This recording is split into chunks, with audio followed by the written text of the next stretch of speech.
well known dressed like a woman player, actor, is Shakespeare. When he was on the stage, how I know? Because I studied a little bit English language and literature for 5 years. Read all these plays and those hard times. Always reading them in the old English and translating it to new English and then to Turkish. Difficult time.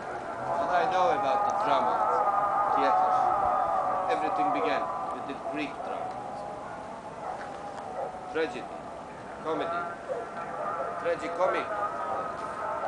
But most of these plays to be acted by those actors, and they should have been very well educated and well dressed because they get paid a lot.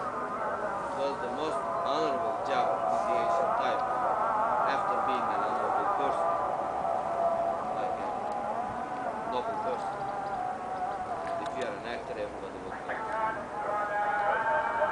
We will talk more about these theaters and plays and dramas in the ancient theater of Ephesus tomorrow. Because tomorrow we'll be in a theater with 24,000 people capacity.